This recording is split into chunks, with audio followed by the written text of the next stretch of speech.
ሉስ የሆነ ልብስ የሚመች የዘመኑ ፋሽን አሁን ልብስ ጠበቅ ያለ ነው። እኔ ያመኛል። ስርዓት ያለው ልብስ ነው፣ አልዝረከረክም። ግን ለስራውም ያስፈልጋል። ትላልቅ ድርጅት ጋር ነው የሚሄደው። በቃ እንትን አገልግሎት እየሸጥኩ ነው። ስለዚህ ያንን መስዬ መቅረብ አለብኝ። በቃ ደንብ ነው። ኢንቨስትመንት ባንከር የተባለ ኒውዮርክ ያለውን ውድ ሱት የሚለብሱት ኢንቨስትመንት ባንከሮች ናቸው። በዛን ጊዜ ከረባቶቹ 250 ብር ናቸው ዶላር ናቸው።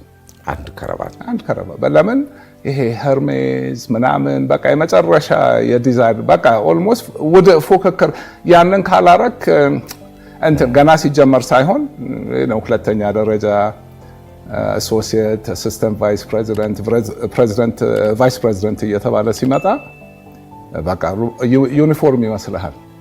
ሱቶቹ ምናምን አርማኒ፣ ሸሚዞቹ $500 ምናምን፣ ጫማዎቹ $1000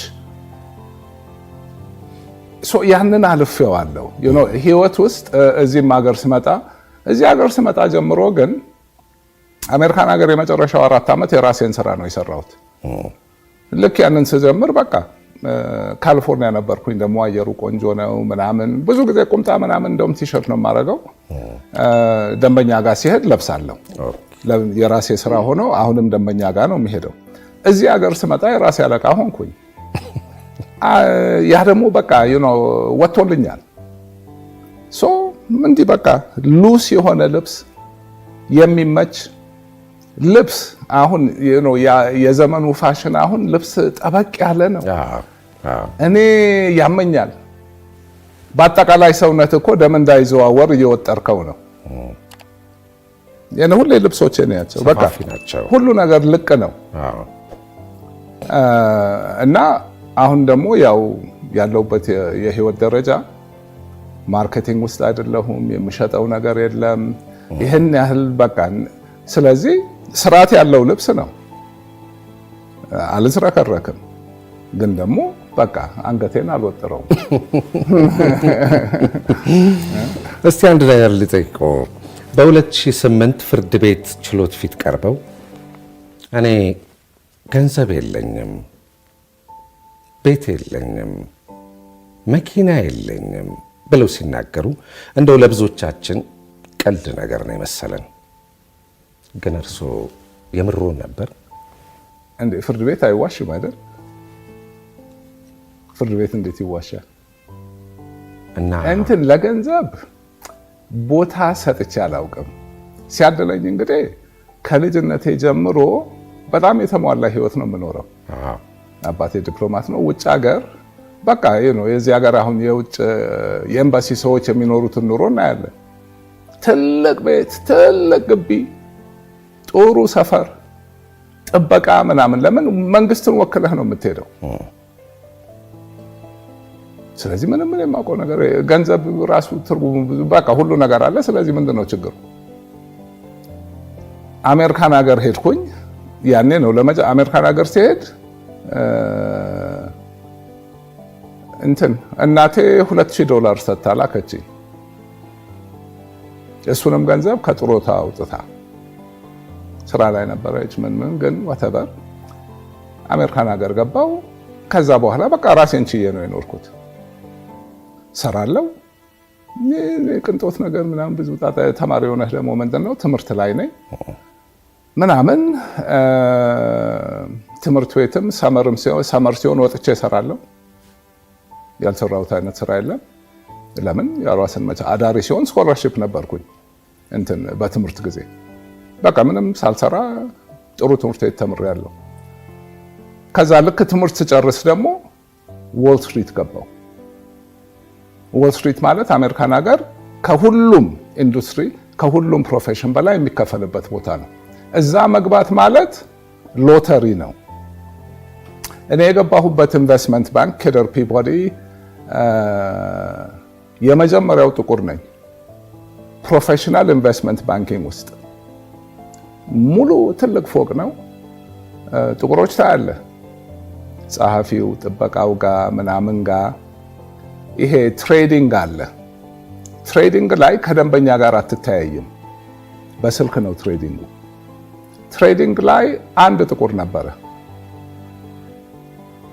ጎበዝ ነበር። ኢንቨስትመንት ባንኪንግ ማለት ደንበኞቹ ጋር ሂዶ የሚያናግር ነው። ሂደን የምናናገረው ፎርቹን 500 ማለት ዓለም ላይ ያሉ ድርጅቶች ቺፍ ኤግዜኪቲቭን ቺፍ ፋይናንሻል ኦፊሰሩን ነው። ያን ይሄ የጥቁርና ነጭ ነገር እኮ ገና በደንብ እንዳሁኑ አልነበረም።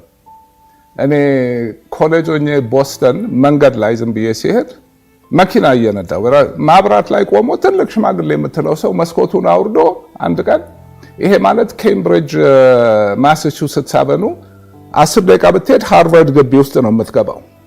ማብራት ላይ ቆም ያለው መስኮቱ የኔ መስኮቴ ዝግ ነው፣ ሰመር ነው ምናምን ይለኛል። አንቺ ሽማግሌ ማብራት ላይ ነጭ ነው። መስኮቱን አወርደዋለሁ አልደግመውም የሚለኝን ቃል